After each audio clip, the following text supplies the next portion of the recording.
எல்லாருக்கும் வணக்கங்க. இன்னைக்கு அனிதா புஷ்பவனம் குப்புசாமி யூடியூப் சேனலில் உங்களை எல்லாம் சந்திக்கிறதுல ரொம்ப ரொம்ப மகிழ்ச்சிங்க. இந்த மழை காலத்துக்கும் அதுவுமா பார்த்தீங்கன்னா உங்களுக்கு ஒரு பிடிச்சமான நல்ல ஸ்பைசி டிஷ் சொல்லித்தர போகிறேன். என்னன்னு பார்த்தீங்கன்னா ஸ்பைசி வெஜிடபிள் புலாவ். ரொம்ப நல்லா இருக்கும், காரசாரமாக இருக்கும். ஏன்னா இந்த மழை காலத்தில் ஏதாவது காரமாக சாப்பிட்ணுன்னு யோசிப்பீங்க இல்லையா? சரி, அதற்கு தேவையான பொருட்கள் என்னென்னு பார்த்துடலாங்களா? அதுக்கு பாருங்கள், நான் பாஸ்மதி ரைஸ் எடுத்திருக்கேன், ஒரு டம்ளர் எடுத்திருக்கேன், ஒரு கப், கிட்டத்தட்ட ஒரு 1/4 கிலோ வரும் இது. அடுத்தது காலிஃப்ளவர் இந்த மாதிரி பூவாக பிரித்து வச்சுருக்கேன், ஒரு கப்பு. அடுத்தது பீன்ஸ் 10 எடுத்திருக்கேன், கேரட் தோல் சீவி 1 வச்சுருக்கேன். அடுத்தது பட்டாணி ஒரு சின்ன கப்பில் எடுத்துக்கலாங்க. அடுத்தது பச்சை மிளகாய் 4. அடுத்தது தேங்காய் துருவல் 2 டேபிள் ஸ்பூன். அடுத்தது குண்டு மிளகாய் 4. அடுத்தது சின்னதாக பெரிய வெங்காயம் 1 எடுத்துக்கலாம். அடுத்தது கசகசை 2 டீஸ்பூன். அடுத்தது மிளகாய்த்தூள் 1 டீஸ்பூன். அடுத்தது தனியாத்தூள் 1 டீஸ்பூன். அடுத்தது சீரகத்தூள் 1 டீஸ்பூன். அடுத்தது மஞ்சத்தூள் 1/2 டீஸ்பூன். இது பட்டை ஒரு 2 சின்ன துண்டு, கிராம்பு 6, ஏலக்காய் 3. இஞ்சி 1க்கு 2 நறுக்குனது சின்ன துண்டாக எடுத்துக்கலாம். உப்பு தேவையான அளவு.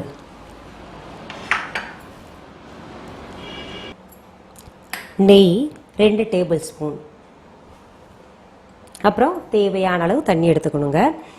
நான் என்ன பண்ணியிருக்கேன்னா, இந்த பாஸ்மதி அரிசி இருக்கு இல்லையா, அதை நல்லா கழுவி ஒரு 15 நிமிஷம் ஊற வச்சுட்டேங்க. ஊற வச்சு அந்த தண்ணியை நல்லா வடிகட்டி எடுத்துக்கிட்டேன். இப்போது இந்த பாஸ்மதி அரிசி தனித்தனியாக பிரிகிற அளவுக்கு நம்ம இப்போது அதை வேக வச்சு எடுத்துக்கலாங்க. இங்கே பாருங்கள், நம்ம இதை அடுப்பில் ஒரு குக்கர் வச்சுக்கிட்டு குக்கர் வச்சிடலாம். குக்கர் வச்சுங்க, அதில் தண்ணி இல்லாமல் நல்லா சூடாயிருச்சு. இப்போ என்ன பண்ணலாம், இதில் சும்மா ஒரு டீஸ்பூன் போல் நெய்யை சேர்த்து உருக்கிக்கலாங்க. இதில் என்ன பண்ணுறேன், இந்த அரிசி தண்ணி இல்லாமல் நிறுத்தி வச்சுருக்கோம் இல்லையா, இதை போட்டு சிம்மில் நம்ம நல்லா வறுத்துக்கணும். வறுத்தணுன்னா ரொம்ப சவுப்பார மாதிரி வறுத்துக்கக்கூடாது, ஓரளவுக்கு லைட்டாக அந்த ஷைனியாக வரும் உங்களுக்கு அரிசி, அது வரைக்கும் நம்ம வறுத்துக்கலாம்.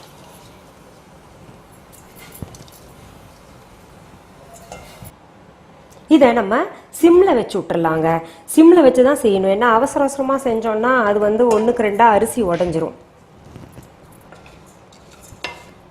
இப்போ பாருங்கள், நான் சிம்மில் வச்சுட்டு இதை வறுக்கிறேன். நம்ம என்ன பண்ணலாம், இது அப்படியே இருக்கட்டும். இப்போ என்ன பண்ணணும், நம்ம நெக்ஸ்ட் ப்ராசஸ் பண்ணலாங்க. இப்போ அரைக்க வேண்டியது என்னெல்லாம்னு பார்த்தீங்கன்னா, பச்சை மிளகாய் அரைக்கணும், இந்த தேங்காய் அரைக்கணும், துருவி வச்ச தேங்காய், அப்புறம் இஞ்சி அரைக்கணும், அடுத்தது பட்டை கிராம்பு ஏலக்காய், அடுத்தது கசகசாவும் போட்டுக்கலாங்க. இதெல்லாம் போட்டு தண்ணி லைட்டாக ஊற்றி நம்ம அரைச்சி எடுத்துக்கலாங்க. இப்போ பாருங்கள், நம்ம இது கலந்துக்கிட்டே இருக்கணும். அது தண்ணி இருக்கிறதெல்லாம் சுண்டிடணும். சுண்டி ஒரு மாதிரி ஷைனிங் கொடுக்கும். அப்போ இது பண்ணிக்கலாம். அது பாட்டுக்கு அது இருக்கட்டும். நான் இப்போ மிக்சியில் போட்டு அரைச்சேன்ல, இந்த மாதிரி நைஸாக அரைச்சி இந்த விழுது எடுத்து வச்சுக்கிட்டேங்க. அடுத்தது நம்ம என்ன பண்ணலாம், அதுக்கு நடுவில் அது வறுபட்டுக்கிட்டே இருக்கட்டும். நம்ம இந்த காய்கறிகளை வேக போட்டுடலாம். அரை வேக்காடு இருக்கணும் இந்த காய்கறி. எவ்வளோ பெருசு வேணும்னா இங்கே பாருங்கள், இவ்வளோ பெருசு இருந்தால் போதுங்க. இந்த மாதிரி இந்த சைஸில். கேரட்டும் அதே மாதிரி தான் நறுக்கிக்கலாம் நம்ம அதுக்குள்ளே. இப்போது கேரட்டும் பீன்ஸும் நான் நறுக்கி வச்சுட்டேன். அடுத்தது இந்த பெரிய வெங்காயத்தையும் நல்லா நீளமாக நைஸாக இது பண்ணிக்கணும், அறுத்துக்கணும். நீளமாக இருக்கணுங்க.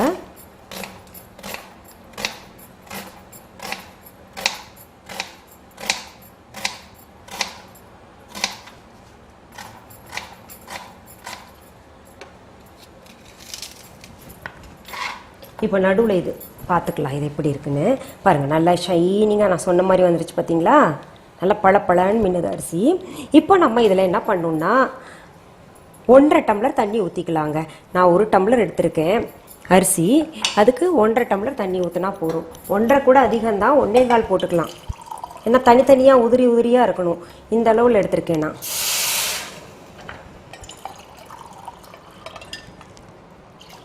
அவ்வளோதான். இதில் என்ன பண்ணலாம், நம்ம கொஞ்சம் உப்பு சேர்த்துக்கலாங்க. உப்பு சேர்த்து சரியாக கலந்து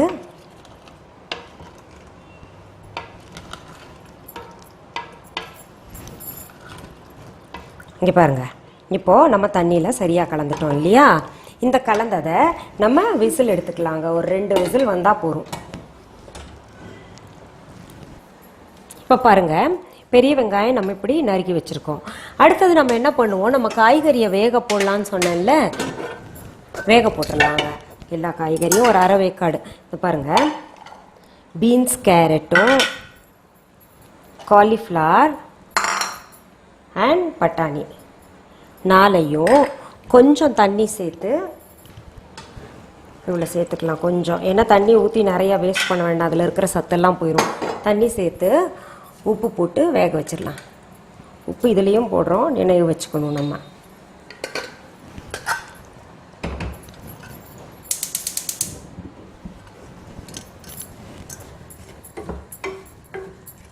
வேகட்டும்.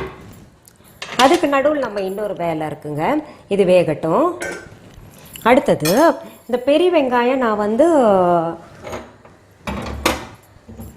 நைஸாக நீளமாக நறுக்கியிருக்கேன் இல்லையா? அதை என்ன பண்ணும், கார்னிஷிங்க்கு பொதுவாகவே எல்லாருமே கொத்தமல்லி இலைகள் போடுவாங்க. நம்ம இதில் வந்து கார்னிஷிங்க்கு வெங்காயத்தை நல்லா வதக்கிக்கணும். நல்லா வதக்குற மாதிரி வதக்கிட்டு லாஸ்ட்டில் அது கார்னிஷிங்க்கு அதான் பயன்படுத்த போகிறோம். அது நல்லா சூடாயிருட்டுங்க. இப்போ பாருங்கள், இந்த இது நல்லா சூடாயிருச்சு, தண்ணி எல்லாம் போயிடுச்சு. இதில் ஒரு 2 டீஸ்பூன் போல் நெய் விட்டுக்கலாம். நெய் இல்லாட்டி என்ன அவங்கவுங்க ஆப்ஷனுங்க. விட்டுட்டு இந்த பெரிய வெங்காயத்தை நான் அதில் போடுறேன்.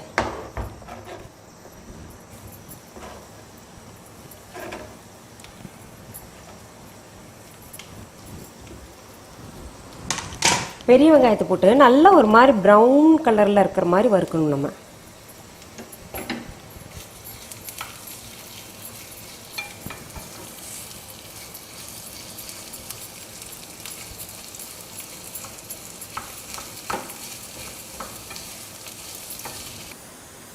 இப்போ பாருங்கள், வெங்காயம் வந்து நல்லா ஒரு மாதிரி ப்ரௌன் ஆகிருக்குல்ல, இந்த மாதிரி பண்ணும் பாருங்கள். இது கார்னிஷ் பண்ணும்போது மேலே ரொம்ப அழகாக இருக்கும் பார்க்க. இந்த அடுப்பில் இருந்து இதை அணைச்சி நான் எடுத்து இதில் வச்சுக்கிறேங்க. இதில் ட்ரான்ஸ்ஃபர் பண்ணிக்கலாம் நம்ம. ஏன்னா அதுலேயே இருந்துச்சுன்னா இன்னும் தீஞ்சு போயிடும்.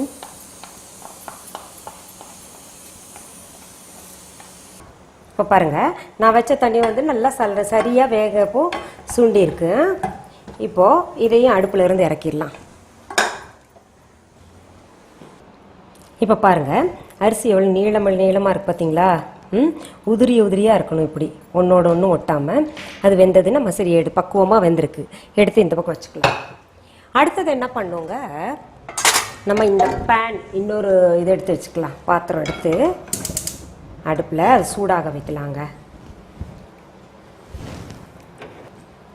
இருக்கிற நெய்யெல்லாம் போட்டுக்கலாம் நம்ம.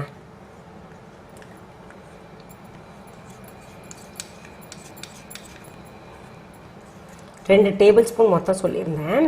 நான் உங்களுக்கு திரும்ப சொல்கிறேன், நெய் இல்லாட்டி எண்ணெய், இது அவங்கவுங்களுடைய விருப்பத்தை பொறுத்து இருக்குது. இந்த நெய் வந்து நல்லா இப்போது சூடாயிருச்சு, உருகிருச்சு. இந்த அரைச்சி வச்சோம் இல்லையா தேங்காய், கசகசை, பச்சை மிளகாய், இஞ்சி, அப்புறம் வந்து பட்டை, கிராம்பு எல்லாம், ஏலக்காய் எல்லாம் போட்டு அரைச்சி வச்சுருந்தோம் இல்லையா, அது இப்போ வந்து பச்சை வாசனை போகிற வரைக்கும் வதக்கிக்கலாம் நல்லா. அது போட்டோடனே நல்ல மனம் வருங்க ஒரு மாதிரி. இதெல்லாம் பார்த்தீங்கன்னா இப்போது நிறைய பேருக்கு ஆஃபீஸ் கோயர்ஸ்க்கு இல்லை குழந்தைங்களுக்கு மத்தியானம் லஞ்ச் நம்ம குழம்பு சாதம் இதெல்லாம் வச்சோன்னா தண்ணி விட்டுட்டு ஒரு மாதிரி டெய்லி அதே வைக்கிறதான்னு நினைப்பாங்க. இந்த மாதிரி வித்தியாசமாக செஞ்சு கொடுத்தா குழந்தைங்க ரொம்ப விரும்பி சாப்பிடுவாங்க. இது நல்லா வதக்கலாங்க பச்சை வாசனை போட்டும்.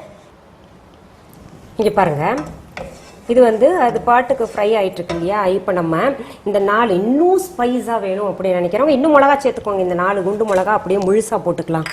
என்ன நமக்கு போக போக பார்த்தீங்கன்னா நிறைய அது வந்து அது உதிர்ந்து தானாகவே அதுக்குள்ளெல்லாம் ஜூஸி இருக்கிறது, நிறைய காரம் இருக்கிறது வெளியில் வந்துடும்.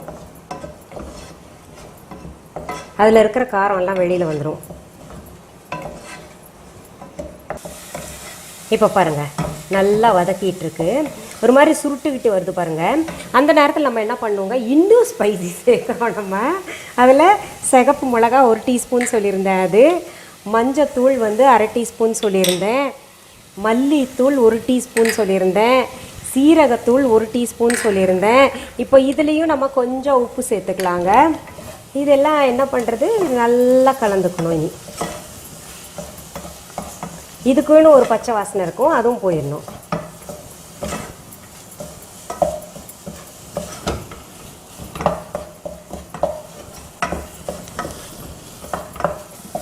இப்போ பாருங்கள் நல்லா அந்த போட்ட மசாலா எல்லாமே கூட பச்சை வாசனை போயிடுச்சு. அடுத்தது நம்ம என்ன செய்கிறோம், இந்த வெந்த காய்கறி இருக்கு இல்லையா, அதை சேர்த்துக்கலாம்.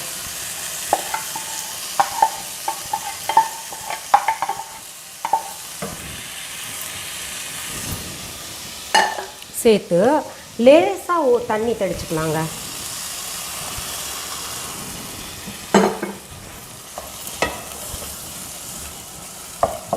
இந்த காய்கறியில் நல்லா மசாலா பரட்டி எடுக்கணும்.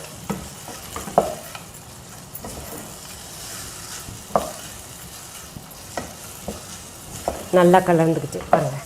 நம்ம காய்கறியில் இது உப்பு போட்டிருக்கோம், சாதத்துலேயும் உப்பு போட்டிருக்கோம், அதனால் பார்த்து இனிமேல் உப்பு சேர்க்கணும். இப்போ பாருங்கள், நான் தண்ணி தெளித்து கொஞ்சம் மூடி வச்சுருந்தேன். மூடி வச்சோன்னா அதில் இருக்கிற அந்த மூடியில் இருக்கிற சொட்டு சொட்டு தண்ணி விழுந்து கொஞ்சம் தண்ணி இது சரியாக இருக்குது பக்குவமாக. இப்போ நம்ம என்ன பண்ணலாங்க, இந்த வேக வச்ச அரிசி இருக்கு இல்லையா, கொஞ்சம் கொஞ்சமாக சேர்ப்போம். இப்போ பாருங்கள், நான் சாதம் போட்டு எல்லாத்துலேயும் மசாலா வந்து சரிசமமாக பரவுற மாதிரி பண்ணிடுறேங்க.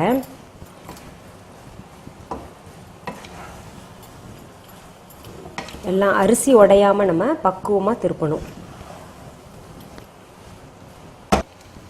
பாருங்கள் எவ்வளோ கலர்ஃபுல்லாக இருக்குல்ல. நல்லா குளிர் காலத்துக்கு இந்த டிஃபன்லாம் கொண்டு போனால் நல்லா சாப்பிட்லாங்க. இப்போ நான் அடுப்பை அணைச்சிட்டேன், இப்போ ட்ரான்ஸ்ஃபர் பண்ணிடுறேன்.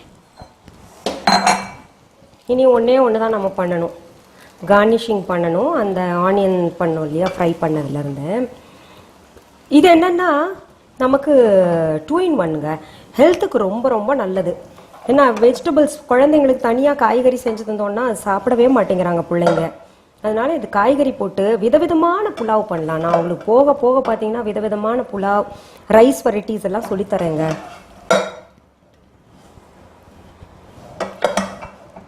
இப்போ பாருங்கள் எவ்வளோ கலர்ஃபுல்லாக இருக்குல்ல.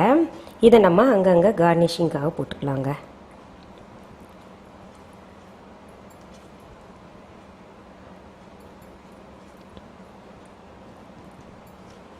என்னங்க நீங்கள்லாம் அனிதா புஷ்பானம் குப்புசாமி யூடியூப் சேனலில் நான் செஞ்ச சமையலை, அதாவது ஸ்பைசி வெஜிடபிள் புலாவ் செஞ்சதை நீங்கள் என்ஜாய் பண்ணிங்களா? இதை செஞ்சு பாருங்கள், நிச்சயமாக உங்களுக்கு பிடிக்கும். சரி, இது போல் நிகழ்ச்சிகள் தொடர்ந்து உங்களுக்கு சமையல் நிகழ்ச்சி ஆகட்டும், பல்சுவை நிகழ்ச்சி, எங்களோட இசை நிகழ்ச்சி இதெல்லாம் கிடைக்கணும்னா நீங்கள்லாம் செய்ய வேண்டியது ஒன்று தாங்க. அனிதா புஷ்பானம் குப்புசாமி அப்படின்ற யூடியூப் சேனலை சப்ஸ்கிரைப் பண்ணுங்கள், தொடர்ந்து உங்களுக்கு கிடைக்கும். மீண்டும் சந்திக்கலாமா? வணக்கம். அன்பான வாடிக்கையாளர்களே, உங்கள் விஹா ஸ்டோரில் பூஜை பொருட்கள், சிலைகள், ராசிக்கற்கள், வாஸ்து பொருட்கள், விதைகள், பாரம்பரிய அரிசி வகைகள், சிறுதானியங்கள், ஆர்கானிக் பொருட்கள், மூலிகை எண்ணெய், மளிகை பொருட்கள், மரச்செக்கு எண்ணெய், மரப்பொருட்கள், வெள்ளி ஆபரணங்கள், கிஃப்ட் ஆர்டிகல்ஸ், காட்டன் மற்றும் பட்டு புடவைகள், காட்டன் சுடிதார்கள், பட்டு பாவாடை, குழந்தைகளுக்கான விளையாட்டு பொருட்கள், ஹை குவாலிட்டி இமிடேஷன் நகைகள், வீட்டு உபயோக பொருட்கள், ஜூட் பேக்ஸ், ஹேண்ட்மேட் சோப்ஸ், அழகு சாதன பொருட்கள், சிறுதானிய பிஸ்கெட்டுகள், ஹோம் அப்ளையன்சஸ், இன்னும் பற்பல பொருட்கள் விற்பனைக்குள்ளது. விஹா ப்ராடக்ட்களை நீங்கள் வாங்க விரும்பினால் அது எங்களுடைய viha.online வெப்சைட் மற்றும் சென்னை ராஜா அண்ணாமலைபுரத்தில் உள்ள எங்கள் விஹா ஸ்டோரில் மட்டுமே கிடைக்கும் என்பதை தெரிவித்துக் கொள்கிறோம். வேறு எந்த ஆன்லைன் வெப்சைட்களிலும் விஹா ப்ராடக்ட்கள் விற்பனைக்கு கிடையாது என்பதை நீங்கள் கவனத்தில் கொள்ள வேண்டும். எங்கள் விஹா ஸ்டோரின் விலாசத்தை கண்டறிய கூகுள் மேப்ஸில் விஹா ஸ்டோர் என்று டைப் செய்தால் வழியை கண்டறியலாம். www.viha.online வெப்சைட்டிலும் விஹா ஸ்டோரின் அட்ரஸ் உள்ளது.